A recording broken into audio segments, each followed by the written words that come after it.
Buenos días. Me han pedido también que presente a Monseñor Mario Iceta Gabikagogeaskoa. Ayer mi mujer se reía cuando intentaba farfullar todas las maneras posibles de decir mal este apellido. El entrenamiento no ha merecido la pena. Sigo diciéndolo mal. Don Mario es doctor en Medicina y Cirugía por la Universidad de Navarra, con una tesis sobre cuidados paliativos. Obtuvo un doctorado en Teología por el Pontificio Instituto Juan Pablo II para estudios sobre matrimonio y familia en Roma. Su investigación trató sobre moral fundamental. También posee un máster en Economía por la UNED. Es decir, cuenta con una formación de gran altura, enormemente diversa y prolongada a lo largo del tiempo. Ha sido profesor de religión en educación secundaria, profesor en el Seminario Diocesano de Córdoba, profesor en la Facultad de Teología de la Universidad de Navarra y gran canciller de la Facultad de Teología del Norte de España. Quiero decir que don Mario es médico, es universitario y también es sacerdote.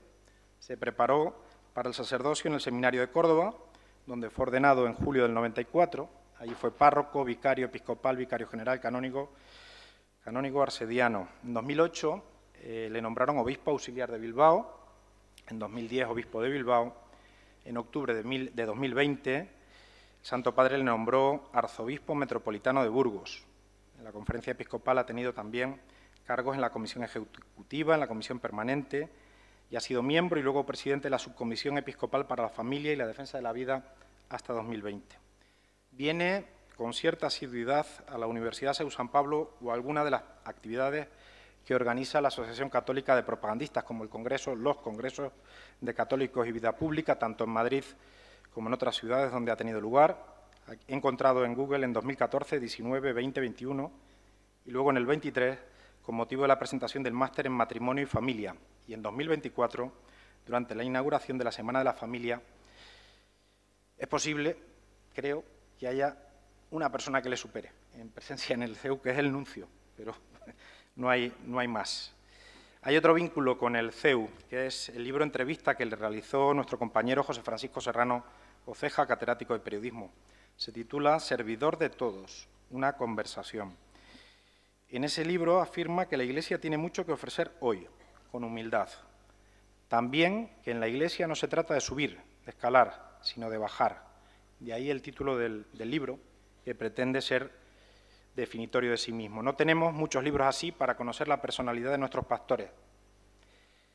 Sí de otros países, pero no del caso español. Les dejo con don Mario Iceta, su conferencia a los 30 años del Evangelium Vitae, el valor de la vida en tiempos convulsos. Muchas gracias. Pues muchas gracias por esta amable presentación. Saludo a la señora rectora, a los decanos, a los profesores que nos acompañan. Agradezco el esfuerzo de leer mi segundo apellido, que claro, los apellidos vascos son todos toponímicos. Gabika, Goje, Askoa. Gabika es un pueblo, Goje, Goyen es alto, Askoa es mucho, el lugar más alto de Gabika. Claro, cuando no se entiende el euskera, el vasco es más complicado. Y servidor de todos es mi lema episcopal, omnium servus, significa servidor de todos, que es lo que dijo Jesús: yo no he venido para que me sirvan, quiera ser el primero, sea el servidor de todos. Agradezco mucho esta invitación y me pongo un poco en vuestra piel de alumnos de medicina.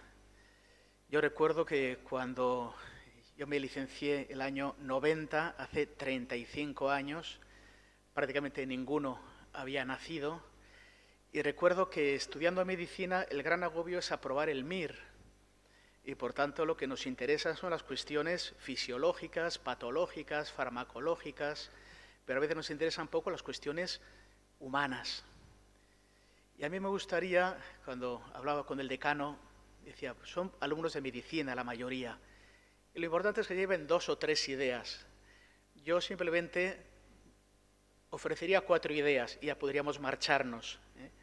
Los títulos serían: la primera, no somos individuos, somos personas. Y la persona siempre es un fin en sí misma, nunca un medio. La segunda cuestión sería: A la persona se le conoce en la relación, en la interrelación.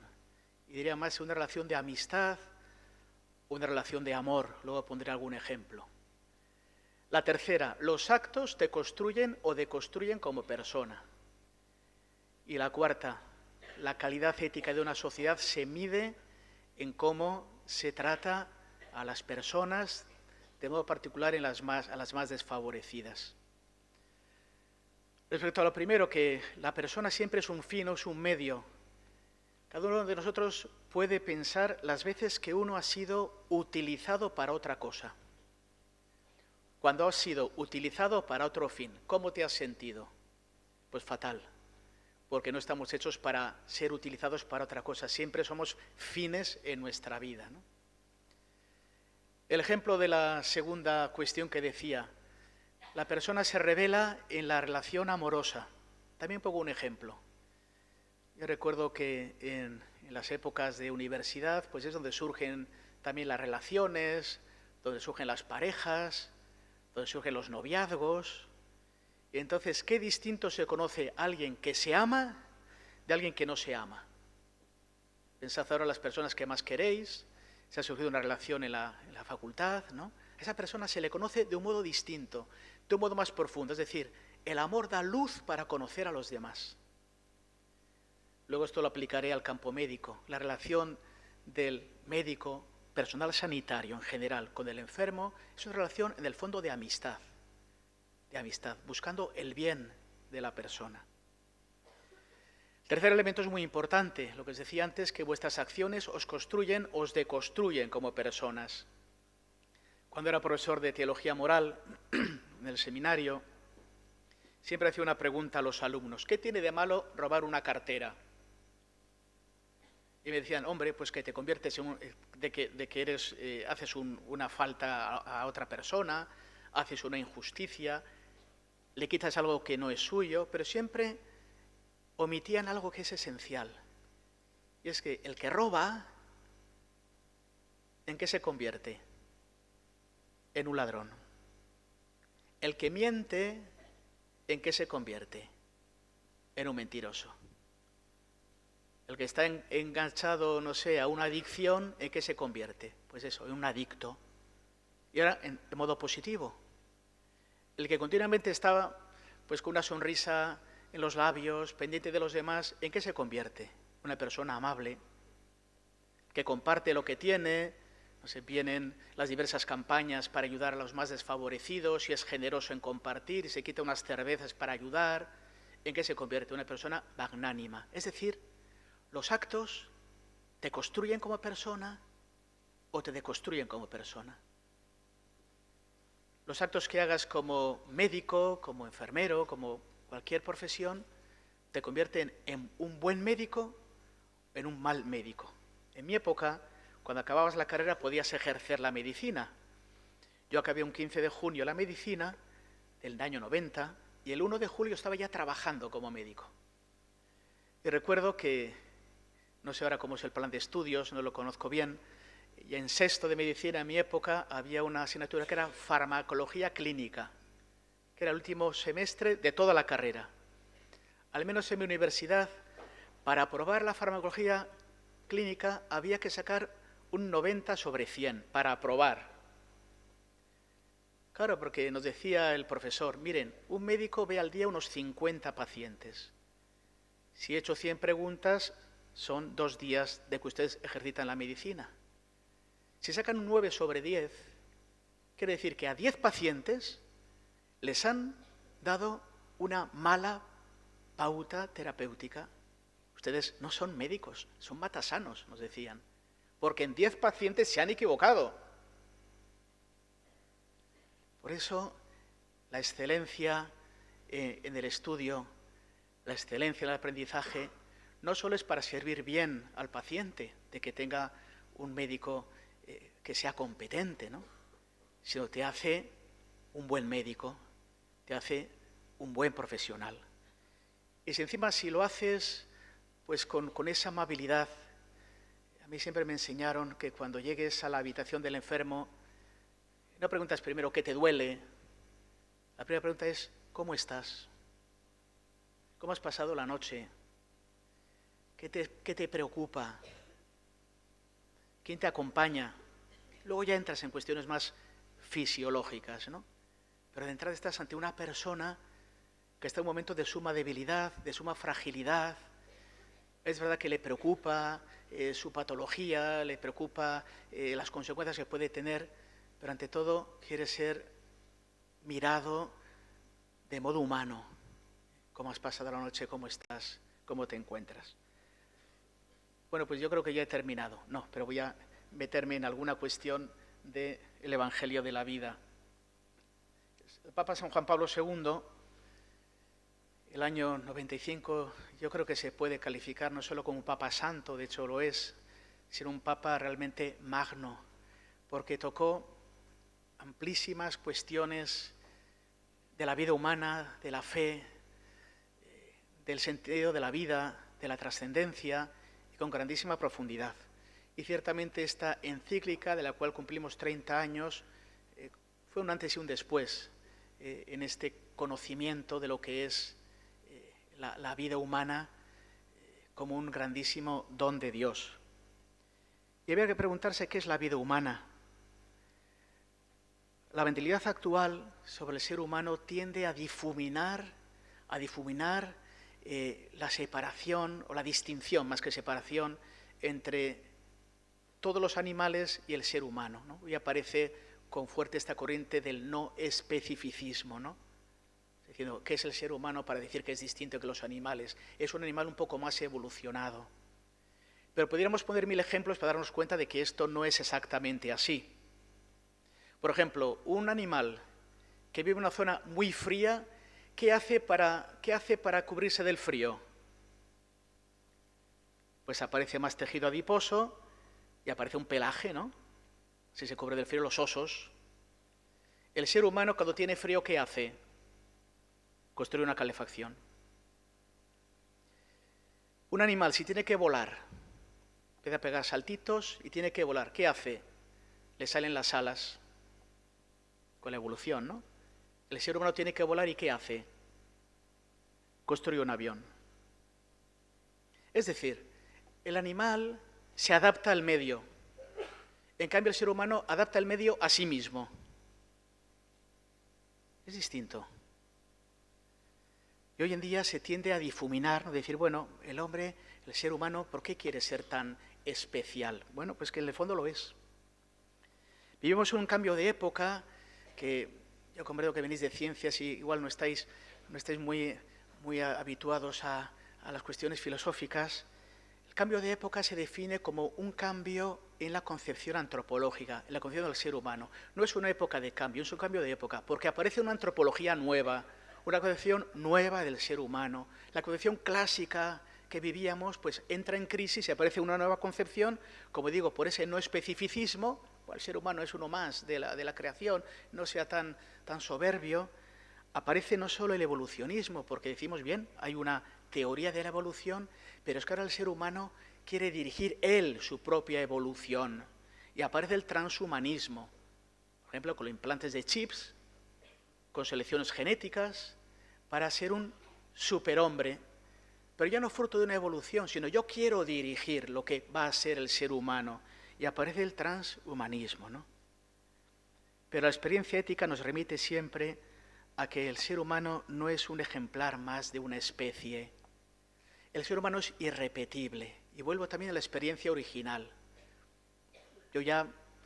Se murieron mi padre y mi madre, están en el cielo, pero nadie los puede reemplazar. Un tío, una tía, no. Padre y madre, o un hermano, pues bien. Lamentablemente se muere un hermano, una hermana en un accidente de tráfico y dice, pero tienes más hermanos, vale, pero aquel es irreemplazable. El ser humano siempre es irreemplazable, porque no está el individuo en función de la especie, sino al revés, la especie en función del individuo, siempre es distinto. De ahí su absoluta dignidad y siempre es un fin en sí mismo. Y como decía, la persona humana se revela en esa experiencia del amor. Cuando uno ama a una persona, se revela su absoluta profundidad. Piense ahora cada uno en la persona o las personas que más quieren, ¿no? Yo qué sé, pues si ya tenéis ya una pareja, o en vuestros padres, o un amigo o una amiga pues de toda la vida, que os confiéis a ella. Qué distinto se le conoce, por ejemplo, pues no sé, del cajero de un supermercado, ¿no? Porque el amor arroja una luz nueva. Y la originalidad de la persona solo se descubre bajo esa luz nueva. Cuando era párroco, y es la etapa de mi vida que más me he divertido y que más me ha gustado, venían las madres a bautizar a sus hijos, y para una madre su hijo es lo mejor, lo más grande del mundo, porque lo ama. Y aunque el hijo tenga carencias, o vosotros en vuestra casa, no se os pide un currículum, como cuando vais a pedir trabajo, ¿no? Tenéis que llevar el currículum, cuántos idiomas sabéis, qué prácticas habéis hecho, ¿no? En vuestra casa se os ama porque sois, ¿no? Y arroja una luz nueva, ¿no?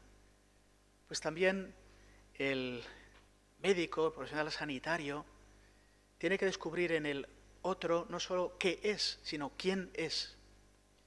La medicina dice qué es. Pues bien, la medicina dice, pues este es un individuo de la especie humana. Además, cromosoma XY, por tanto es varón. Y además tiene tanta estatura, tanto peso. Tiene tantos triglicéridos, tanto ácido úrico, tiene ritmo sinusal, tiene... Bien, se ha dicho qué es, pero no quién es. A mí se me ha hecho una presentación. No se me ha dicho qué soy yo. No se han dado mis parámetros médicos. Se ha dicho quién soy yo. Quizá nos ha dicho quiénes son mis padres, se puede adivinar de dónde vengo, cuál ha sido mi trayectoria vital, ¿no? O sea, hay que dar ese salto de las cosas fisiológicas a lo que es la profundidad de la persona. Y eso no lo debéis olvidar nunca. Un enfermo no es la fractura diafisaria del fémur de la 207. Es María Pérez, que está con osteoporosis porque ella es mayor y es viuda, y con 80 años yendo al baño se cayó porque se resbaló en la ducha, y tiene 2 hijos que igual no pueden venir a verle. Ese es el enfermo. No os olvidéis nunca. Por tanto, preguntarle siempre con cariño por su nombre. Es tremendo cuando a veces vas y te dicen, qué cariño tal, mi cielo tal, pero bueno, cariño, mi cielo, pues mi nombre es Mario, ¿no? O sea, y luego, como digo, nunca olvidéis que estáis ante una persona que tenéis que restablecer una relación de amistad, una amistad particular. Siempre hay una solidaridad en buscar el bien de la persona, ¿no? Por eso se desarrolla la medicina en un encuentro interpersonal. No es un encuentro del que sabe mucho de medicina con una patología. Es un encuentro de una persona, que es el profesional, que puede colaborar, ayudar a otra persona que está en una situación de vulnerabilidad. Pero no solo eso. Evangelium Vitae nos dice que además nuestra realidad última es sagrada. O sea, no solo somos individuos, somos personas que estamos llamadas a una interpersonalidad, a darnos los unos a los otros, sino es que además somos una realidad sagrada, y es que Dios nos ha creado a su imagen y semejanza. Estos días, los que seáis creyentes, y de los creyentes, los que vayáis a misa, estamos leyendo la primera lectura, estamos leyendo el libro del Génesis. Es muy interesante cómo en ese lenguaje parabólico, los 5 primeros días dicen, y dijo Dios, hágase, y así fue, y aparece los cielos. Y dijo Dios, hágase, y así fue, aparecen las hierbas, los árboles. Y dijo Dios, en cambio, de repente dice, hagamos. O sea, la Trinidad dialoga, hagamos al ser humano a nuestra imagen y semejanza. Nunca lo había dicho esto. Vamos a hacerlo como nosotros. Dios es comunión de personas, ¿no? Dice, y creó al hombre. Dice, y hombre y mujer lo creó. Es muy importante. No dice los creó. Es decir, el ser humano es hombre-mujer. Una relación que está hecho el uno para el otro. Y el Papa Francisco dice de modo muy adecuado, ¿no? Por eso el hombre solo no es imagen y semejanza de Dios. La mujer sola no es imagen y semejanza de Dios. A veces aparecen como estas contradicciones de hombres contra mujeres. No, dice, es la relación hombre y mujer lo que es imagen y semejanza de Dios, hechos para la interpersonalidad, hechos el uno para el otro. Y además una realidad que es imagen y semejanza no de cualquier cosa, sino de Dios. Yo estoy en Burgos, como sabéis, ahí tenemos tres patrimonios de la humanidad. Primero la catedral, que es una maravilla, que os invito a conocerla, y cuando vengáis, si me avisáis, con gusto os la enseño, pongo a alguien que os la enseñe. Segundo es el Camino de Santiago. Y tercero son los yacimientos de Atapuerca, ¿no? Los primeros homínidos humanos de Europa, ¿no? Y quizá del mundo. Bien, yo digo, está muy bien que nuestros antepasados tenemos una relación con la tierra, con la creación, pero nuestra dignidad viene de Dios. Somos, ante todo, hijos e hijas de Dios. Esa es nuestra profunda dignidad, nuestra profunda identidad. Hagamos al hombre a nuestra imagen y semejanza, de los nuestros, de los míos, parecido a mí, llamado a la comunión conmigo. Por eso dice Evangelium Vitae, la realidad última del hombre es su realidad sagrada, inalienable. Cuando llegas al mundo, a veces hay gente que llega al mundo en condiciones realmente lamentables y penosas. Quizá uno puede llegar al mundo sin que nadie le espere, incluso siendo rechazado, pero Dios te espera. Siempre te ha esperado y siempre te espera y siempre te esperará, por muy lejos que te vayas. Y al final de la vida siempre te recogerá. Por eso la persona humana es un bien digno de ser amado por sí mismo. Porque como decía, y aquí tomo dos párrafos de quien fue mano derecha de San Juan Pablo II, que fue el Papa Benedicto XVI, la vida humana siempre es un bien, porque es manifestación de Dios en el mundo, signo de su presencia, resplandor de su gloria. Qué palabras más importantes. Cada uno de nosotros es esto, signo de la presencia de Dios. Cada ser humano es signo de Dios, resplandor de su amor. Y por eso la vida humana siempre es sagrada e inviolable. Nos ha dicho la señora rectora, la vida humana siempre es un don que se nos regala para que yo pueda crecer. Si no tengo a alguien con el cual relacionarme, no puedo crecer. Se sabe incluso, ¿no?, en pediatría, los que seáis pediatras el día de mañana, ¿no?, niños que han estado sometidos en lugares tremendos a una gran soledad, no solo es que no se desarrollan psicológicamente, incluso no crecen físicamente. Es la relación con los demás lo que nos hace crecer, hasta fisiológicamente, en todos los sentidos, llamados para darnos y para entregarnos a los demás. Así crecemos como personas. Bueno, se cayó el cartel.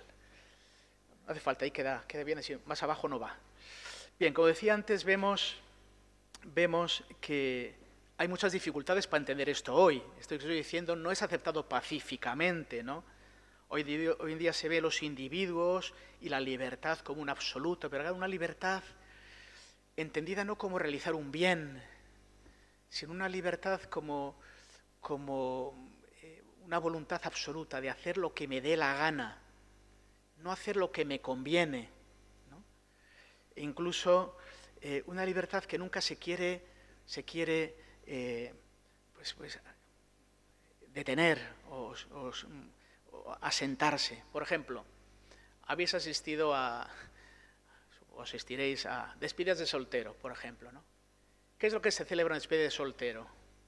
Aprovecha hoy porque ya mañana no vas a ser libre, ¿no? Cosa que no es así. Entonces ese es el desmadre padre, ¿eh? Esa noche, haz lo que te dé la gana. Claro, al día siguiente todos con paracetamol, todos con gastritis y todos, sobre todo, con el corazón absolutamente acartonado y triste. Cuando la libertad tiene que asentarse. O sea, perdona que ponga cada uno, yo cada mañana, reafirmo mi libertad de servir al Señor. Yo empecé estudiando medicina, como ya se ha dicho, perdona que me ponga en el medio, pero es la experiencia que tengo. En cuarto de medicina percibí la llamada a la vocación sacerdotal. Bueno, Acabé medicina porque el obispo me dijo que la terminara. Si no, iba a ir al seminario en quinto de medicina. No, termina la medicina. Vale. Luego dijo, no, ahora haz un doctorado en bioética. Vale. Me lo dieron un sacerdote. Pueblos donde estuve. Después viene otro obispo. No, ahora un doctorado en teología moral. Vale. Ahora viene el Papa. Ahora a Bilbao. Vale. Ahora viene Francisco. Ahora a Burgos. Vale. Cada día la libertad se renueva. Cada día la libertad se ofrece. La libertad tiene que asentarse en una obediencia, asentarse en un proyecto propio de vida. Eso es propio de la libertad. Hoy en día, voy a saltar alguna cuestión, asistimos también a la despersonalización del cuerpo. Y es previamente el núcleo de la ideología o teoría de género. En el fondo, ¿qué dice la teoría de género? Viene a decir, el cuerpo no tiene ninguna valencia personal. Tú tienes que modelar el cuerpo según tu voluntad. Pero claro, modelar el cuerpo según la voluntad, de entrada, ¿quién cambiará todos los genes de mis células XY o XX? En segundo lugar, nosotros nos expresamos a través de nuestro cuerpo. Vosotros me estáis conociendo por mi cuerpo. Yo os estoy conociendo por vuestro cuerpo. No digamos ya en las relaciones afectivas, ¿no? O relaciones sexuales, ¿no? Comprender la sexualidad como un lenguaje corporal del amor. El amor se expresa en el cuerpo y tiene expresiones concretas. Yo os voy a poner ejemplos concretos. Por ejemplo, en nuestra cultura occidental, si uno no conoce a otra persona, ¿cuál es la expresión habitual si se encuentran dos personas? Se dan la mano, ¿no? Si uno tiene una relación ya más asentada, unos amigos, ¿cuál es la expresión con el cuerpo? Se dan un abrazo. Si uno es un familiar cercano, tu padre, tu madre, ¿cuál es la expresión corporal? Se dan un beso. Si uno es su cónyuge, su esposo, esposa, ¿cuál es el acto concreto? El acto conyugal. Se entregan los cuerpos, ¿no? O sea, en nuestro modo de ser se expresa en la corporalidad y puede haber signos equívocos, ¿no? Por ejemplo, si yo me meto en un ascensor y viene alguien y me pega un par de besos, le digo, oye, usted se ha equivocado. O sea, corporalmente no está expresando. O al revés, veo a mi madre y le doy la mano, digo, está perdido la cabeza, ¿no? O sea, la corporalidad expresa el ser humano. Tiene una profunda dimensión personal. Y lo que hacen estas ideologías o teorías es despersonalizar el cuerpo como mero instrumento para que yo pueda manejarlo a mi antojo. Y además no se acaba de entender cuáles son los significados del propio cuerpo, ¿no? No me paro en más cuestiones. Hoy en día vemos cómo aparece, también lo decía la señora rectora, pues el eclipse del valor de la vida, ¿no? Lo que decía el Papa San Juan Pablo II es que la vida siempre es un don inmenso, siempre es un bien desde su concepción hasta su muerte natural. También el niño que está siendo gestado en el seno de la madre es un don inmenso para todos nosotros. Es un don que debemos dar siempre la bienvenida. Luego veremos adelante un párrafo sobre el tema del aborto del propio San Juan Pablo II, ¿no? Donde viene a decir que el bien de la madre es un bien infinito. Y el bien del hijo que viene en su seno es también un bien infinito. Y que ambos bienes deben ser tutelados y cuidados. Y cuando existen dificultades, que las puede haber, incluso graves, incluso muy graves, siempre siguen siendo un don, la madre y el hijo. Lo veremos más adelante, ¿no? También hoy en día vemos cómo los derechos humanos no son respetados en tantos lugares, que se generan tantas hambrunas, tantas esclavitudes, muchas veces por intereses geopolíticos, donde la persona no vuelve a ser el centro, donde el centro es el coltán, o son las tierras raras, o son las cuestiones económicas, donde ya el ser humano no es el centro, sino son otros intereses. Por tanto, los derechos humanos son oscurecidos por intereses, ya el ser humano no está en el centro, ¿no? Y al final de la vida yo aquí he puesto como los dos extremos inadecuados para abordar el fin de la vida, ¿no? Por un lado está la obstinación terapéutica, querer mantener al enfermo a toda costa vivo cuando ya sabemos que hay situaciones donde ya no existe posibilidad de que siga adelante y por tanto déjalo tranquilo, ¿no?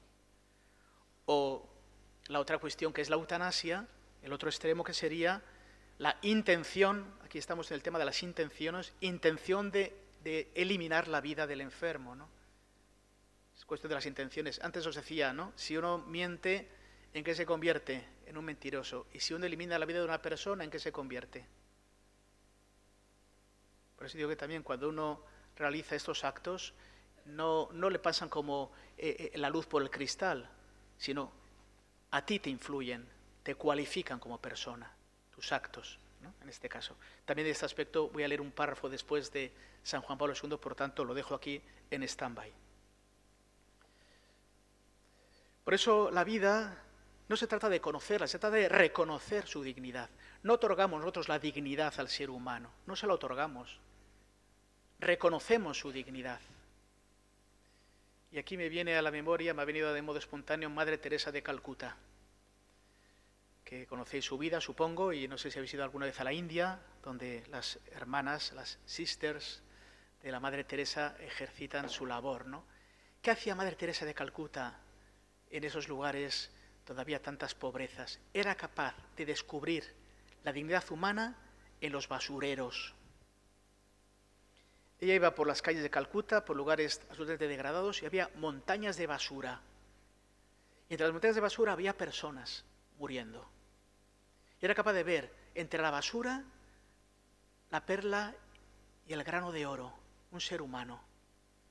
Como decía antes, un resplandor de Dios, una gloria del Señor. Y lo que hacía era rescatarla de la basura, devolverla su dignidad, y por lo menos que muriera en un lugar acogido, querido y acompañado, ¿no? Por eso era capaz de reconocer la vida. Ahí pone algo que se va a autodestruir o se va a... no se sabe cómo. Bien, de todas formas se ve. Bien, entonces como digo, se destruirá en 3 segundos. 3, 2, 1, ¡pum! Bien, bueno, como digo, era capaz de no darle una dignidad. La dignidad la tenía, pero estaba eclipsada entre la basura. Es reconocer la dignidad. Había un profesor, Ruskin, la prueba de Ruskin, era un profesor de enfermería. Estoy hablando hace 30 años, pero es una situación que a mí sí me ha parecido muy, muy curiosa. Les hizo una prueba de ética a sus alumnos de enfermería. Aquí hay que manipular aquí.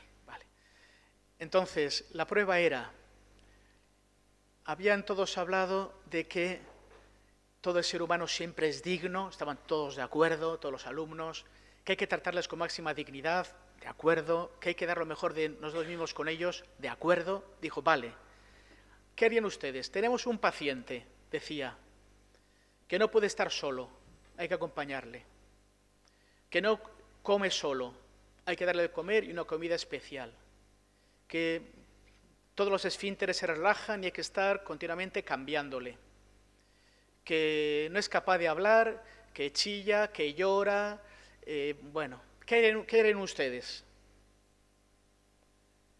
Claro, decían, hombre, es una situación muy dura, muy tremenda, hace falta realmente una gran fortaleza. Y les enseñó la foto del enfermo. ¿Saben qué foto era? La de un bebé. Decían, bueno, ustedes pensaban que esto sería seguramente una persona mayor, que se hace todos los pañales. No, un bebé, pues un bebé no habla, hay que darle de comer. Entonces, claro, se sintieron todas como deformadas. Hombre, eso ya... Bueno, es que ustedes tenían del imaginario que si era una persona mayor, degradada físicamente, ya con la cabeza perdida, pero ahora si ven un niño sonrosado que ya saldrá del hospital pasado mañana, viene por una prueba simplemente, y dice, hombre, es otra cosa. ¿No decíamos que íbamos a tratar a todos por igual? A veces pasa también, para dar buenas pautas de éxito de operaciones. Recuerdo, yo, si el Señor no me remedio, hubiera sido traumatólogo, ¿no? Y estuve de alumno interno en traumatología. Me acuerdo que a veces venían artículos que decían, de repente un médico tenía unas espléndidas resultados en caderas. Decía, pues he puesto 500 caderas y 499 han ido bien. Pero ya vimos cuál era el secreto. Solo escogía personas jóvenes y a poder ser varones, claro.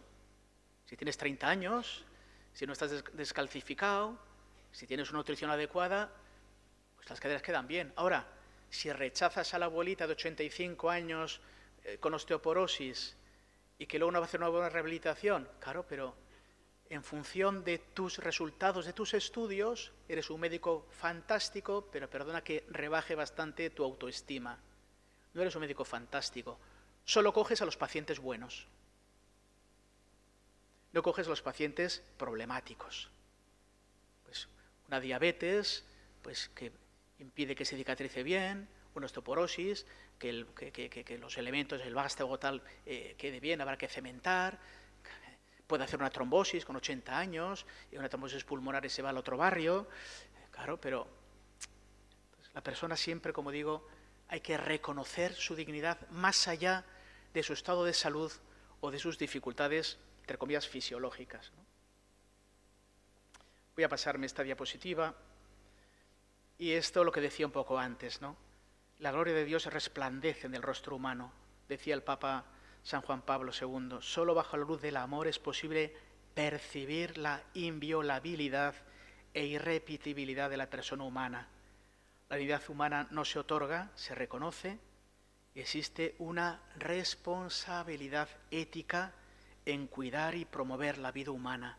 La palabra responsabilidad es muy importante y a veces se olvida. Responsabilidad significa que yo respondo ante el otro. Responder ante el otro.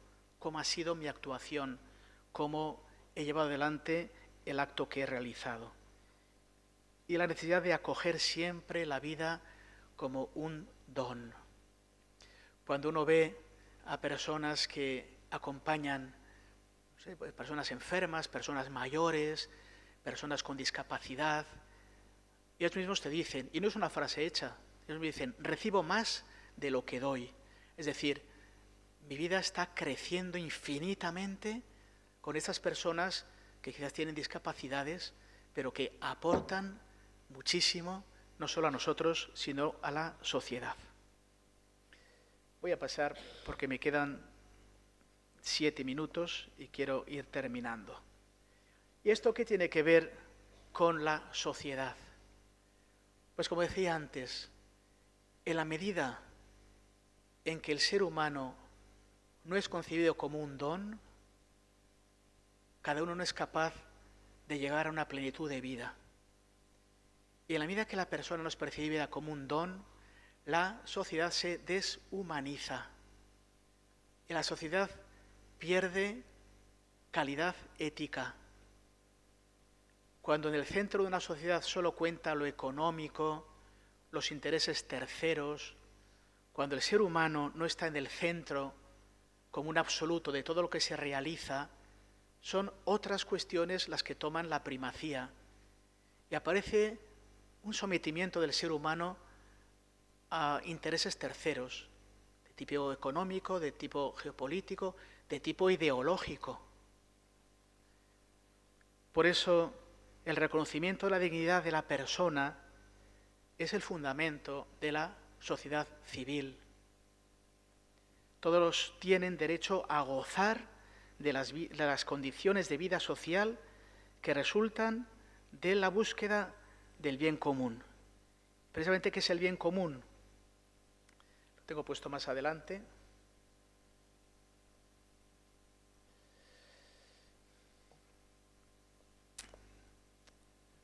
Más adelante. Bueno, vendré más adelante porque quiero los 2 párrafos que he dicho antes que he dejado en stand-by. Quiero volver al tema del niño no nacido. Dice el Papa San Juan Pablo II, es un texto del Evangelium Vitae. En muchas ocasiones, la opción del aborto tiene para la madre un carácter dramático y doloroso. No es fácil, ni muchísimo menos. Una decisión muy dolorosa y una decisión ciertamente muy dramática. En cuanto que la decisión de deshacerse del fruto de la concepción no se toma por razones puramente egoístas o de conveniencia, no. sino porque se quisieran preservar algunos bienes importantes, la propia salud, un nivel de vida digno. Hay razones, ¿no?, que se sopesan, no es algo que no está ponderado, ¿no? A veces se temen para el que ha de nacer tales condiciones de existencia que hacen pensar que para él lo mejor sería no nacer. Estando como sacerdote en Córdoba, conviví, y para mí es mi familia de Córdoba, y tienen un hijo que tiene síndrome de Down. Y para mí ha sido de las personas más importantes de mi vida. Su pureza, su gracia, su amor puro, su disponibilidad. Y hoy en día, pues muchas veces se hace un cribado de la trisomía 21, pues para ofrecer o para animar a que ese embarazo no siga adelante, ¿no?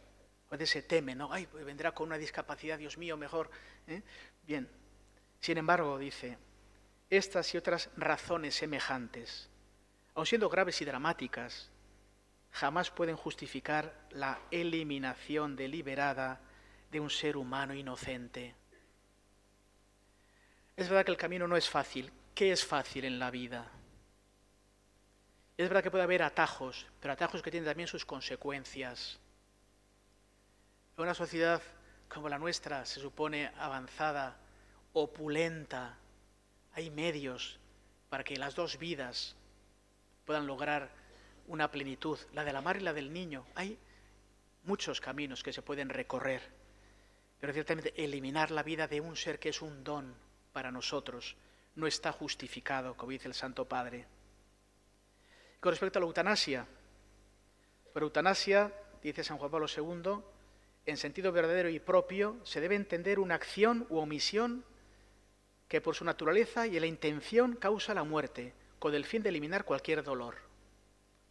Aquí también hay que distinguir entre dolor y sufrimiento, pero no que haga un excursus. El dolor es algo fisiológico, aunque es verdad que tiene también implicaciones en la psicología. El dolor es el estímulo de los receptores nociceptivos, ¿no? Bueno, tengo un dolor que da a nivel, por así decirlo, epidérmico, que da a nivel, aunque tiene repercusiones también psicológicas, el dolor cansa, el dolor agota, el dolor también influye en las relaciones. Tengo dolor de cabeza, hoy no estoy bien, no me puedo relacionar, pero el sufrimiento es mucho más profundo.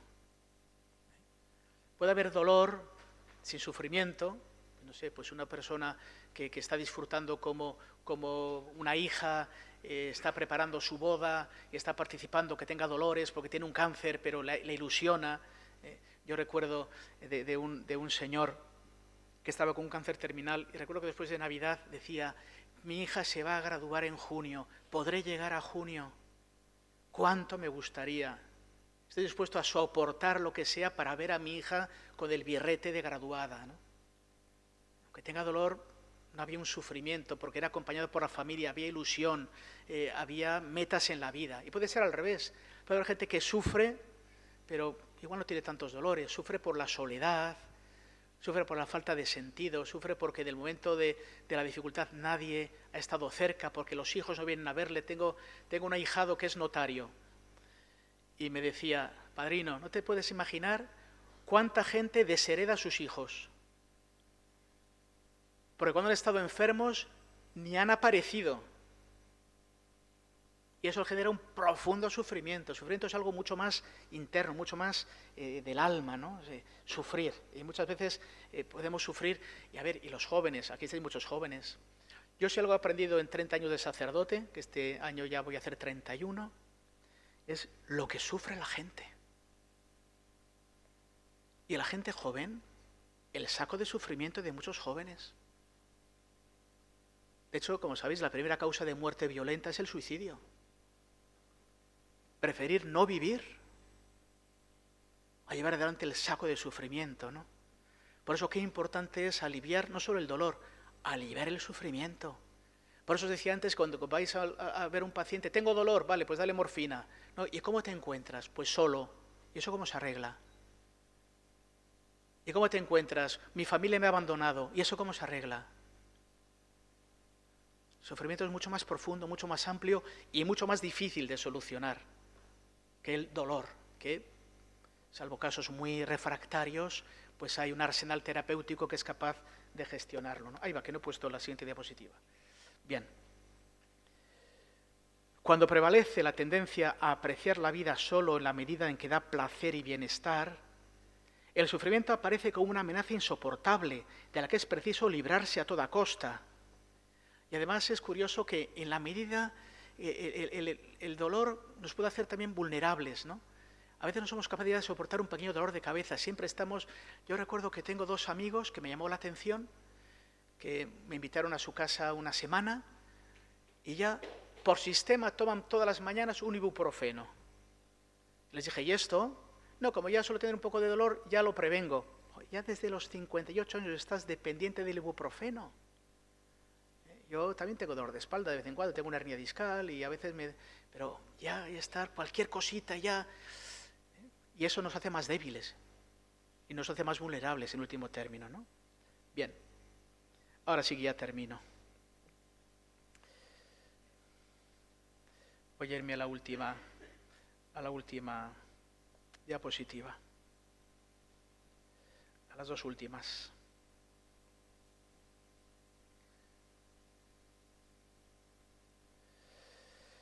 Dice el Papa San Juan Pablo II, trabajar en favor de la vida es contribuir a la renovación de la sociedad. Yo hoy día me pregunto, fijaros el cacao que tenemos en el mundo, ¿no?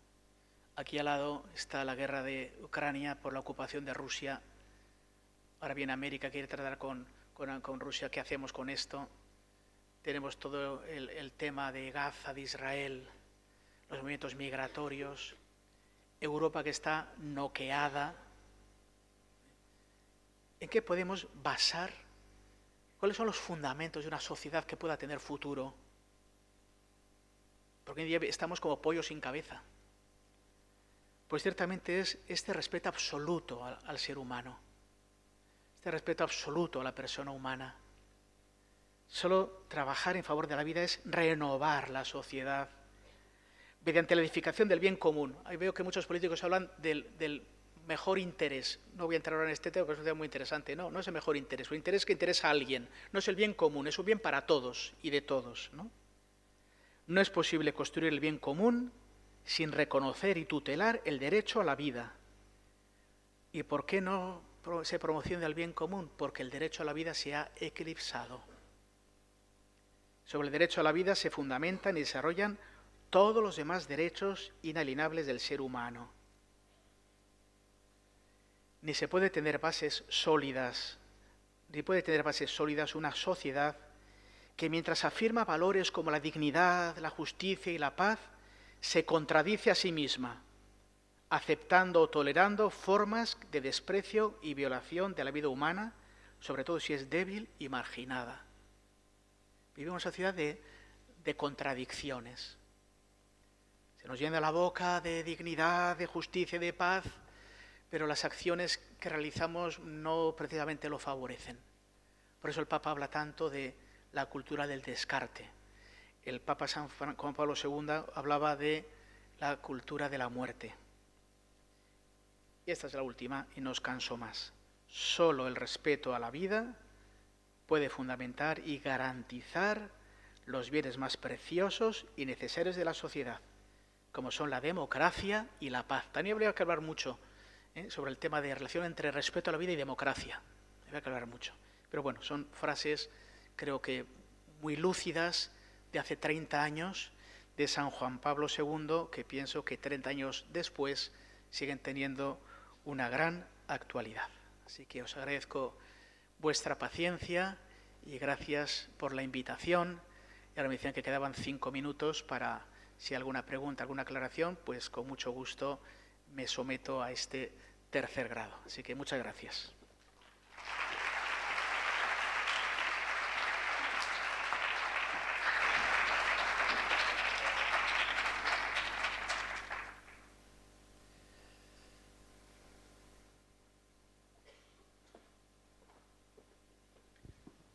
Muy bien, pues si alguien quiere comentar o preguntar, que sea fácil, por favor.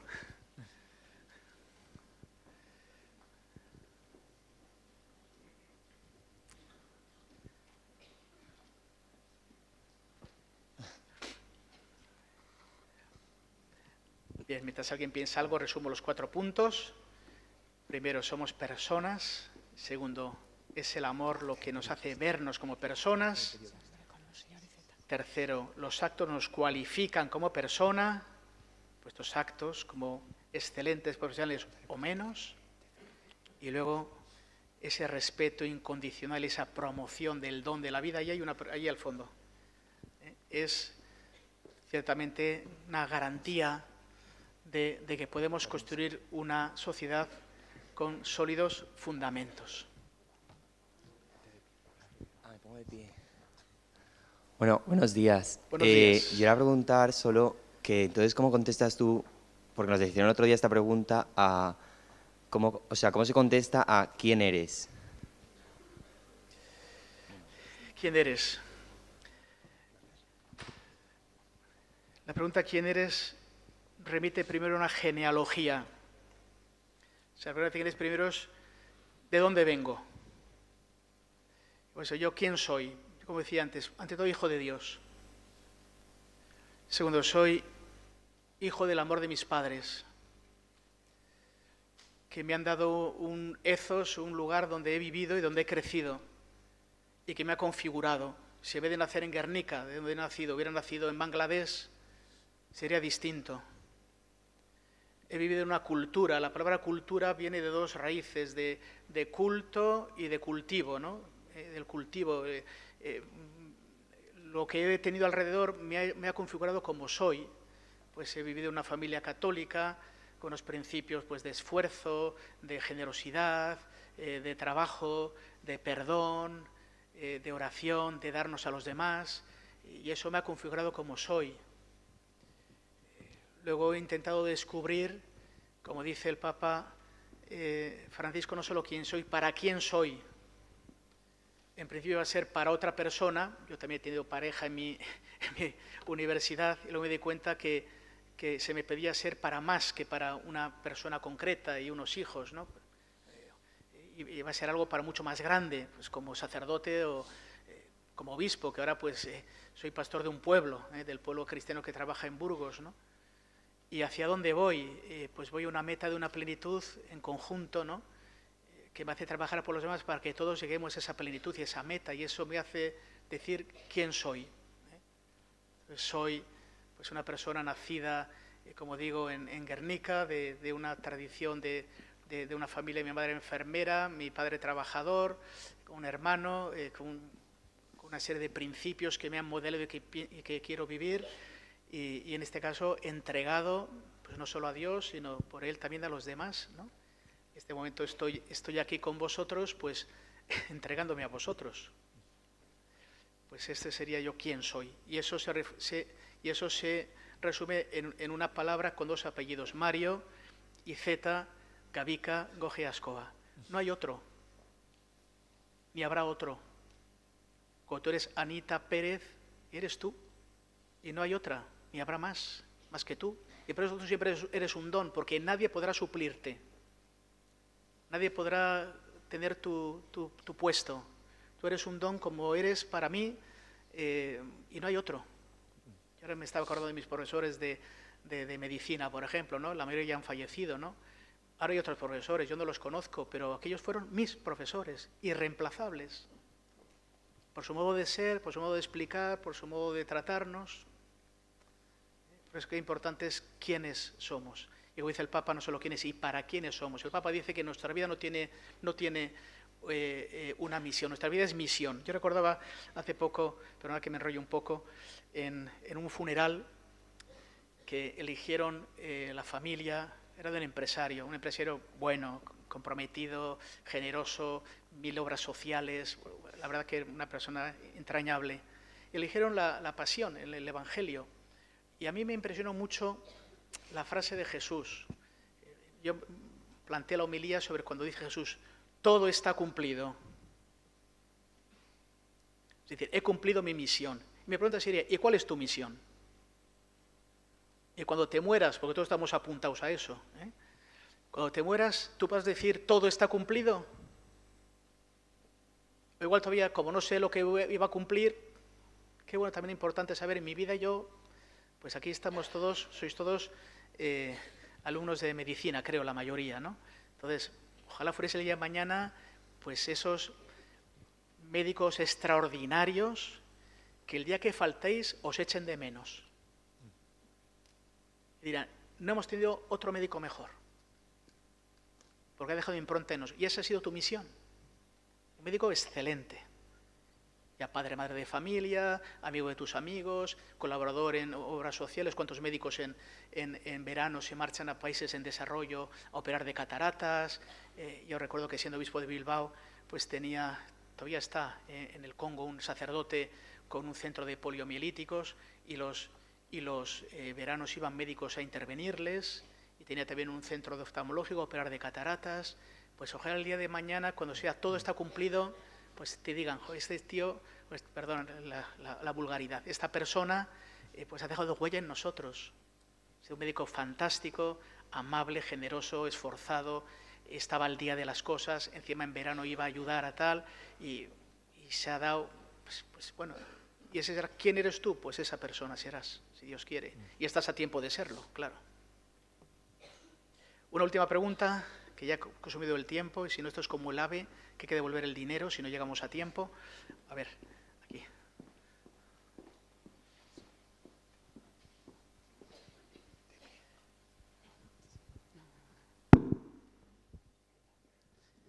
Hola, me llamo Bea. Muchas gracias por la ponencia. Creo, ¿no? Y opino en lo que has expuesto. Pienso muy parecido, pero tengo una pregunta que es, pues como seguramente todas las personas que estamos aquí, he estado en una sala de urgencias, ¿no? Enferma, 4 horas, 5 las que haya que esperar. Y ¿cómo consigues, o sea, ya no solo tú dando ejemplo, ¿no? Al final lo que es la misión en tu ambiente de ser un buen sanitario y conseguir que tus compañeros, 2 o 3, si se dan por aludidos, vean que eres un buen, que cambias, ¿no? Que miras a las personas con todo lo que son y no solamente la enfermedad. ¿Cómo consigues que todos miren a las personas por todo lo que son? En plan, ¿cómo se puede luchar para que el sistema sanitario, todos los profesionales sanitarios, vean a las personas en plan en conjunto cuando entran a un hospital? Y no entre una persona y diga, jo, qué suerte, hoy me ha tocado un buen médico. Qué raro es. Sino que digan siempre, jo, qué bonito, ¿no? Que he entrado y no solo han visto mi pierna, sino que han visto todo lo que soy. Siempre dicen que al final el 90%, 80% dijeron que de las personas que entran al hospital es psicológico, ¿no? De se sienten mal. O sea, no es tanto médico, sino es cómo el médico le trata, cómo le escucha. Lo que tú has dicho, cómo conseguimos que todos los profesionales sanitarios sean así a lo grande, ¿no? Sí. Que es bonito no dar ejemplo y decir, jo, 3 personas han visto cómo yo actúo y han reflexionado y han cambiado la forma de mirar al paciente, pero más, en plan, todos. Sí, una pregunta muy oportuna. Sí. Muchas veces, a ver, no es una disgregación lo que voy a hacer, pero creo que tiene que ver con esto. No deja de ser un poco de la educación, o sea, educar, ¿no? Es decir, yo intento hacerlo bien, intento dar un ejemplo.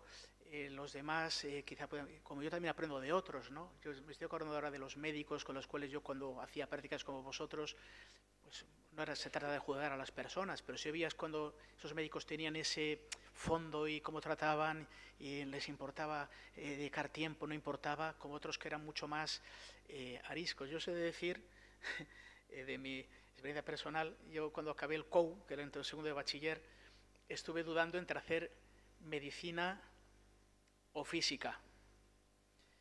Y tuve un accidente de tráfico y me rompí un fémur por 12 trozos. Todavía llevo en el fémur 12 tornillos. Los que faltan de la cabeza los tengo en el fémur. Bien, me trataron tan mal en el hospital que me fui a hacer física. Porque los médicos que me trataban fueron muy buenos, me dejaron perfecto. No tengo una dismetría, ni tengo dolor, ni tengo nada. Pero muy inhumano.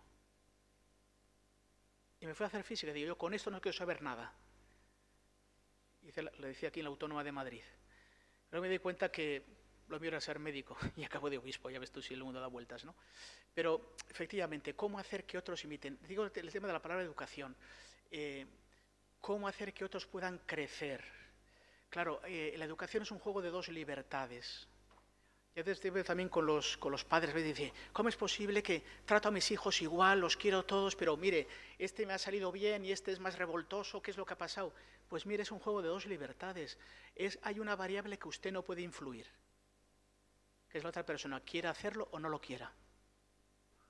Educar significa sacar de dentro, ¿no? Entonces, uno puede tener buen profesor, puede tener buen tutor en las prácticas, luego puede tener buen tutor cuando haga el MIR, pero no puede decir, yo voy a mi bola, ¿no? Entonces, esa variable, con esa no controlamos, ¿no?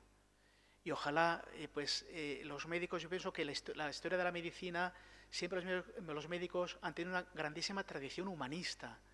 Han escrito cosas de filosofía, han escrito poesía, han pintado, porque yo creo que los médicos realmente de vocación, y supongo que todos aquí tenéis vocación, porque es una cosa muy vocacionada, conlleva algo más allá de saber, como digo, fisiología. Además, antes hablaban de la inteligencia artificial.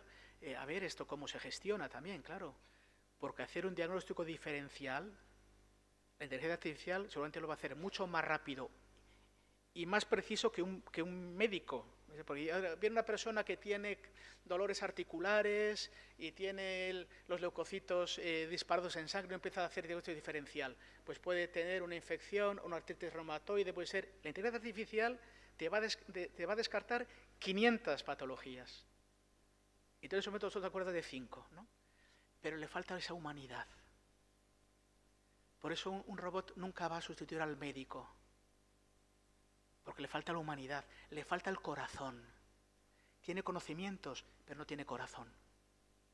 Entonces el buen médico tiene que tener conocimientos, si no sería un inútil, pero tiene que tener mucho corazón y tener mucha paciencia.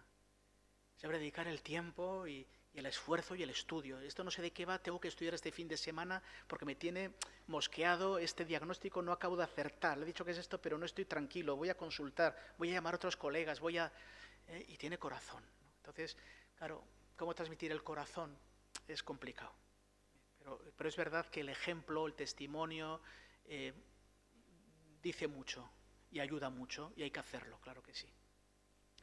Pues muchas gracias. Yo me vuelvo para Burgos, que tengo esta tarde más cosas, que celebramos 1700 años del Concilio de Nicea, que presidió el obispo de Córdoba.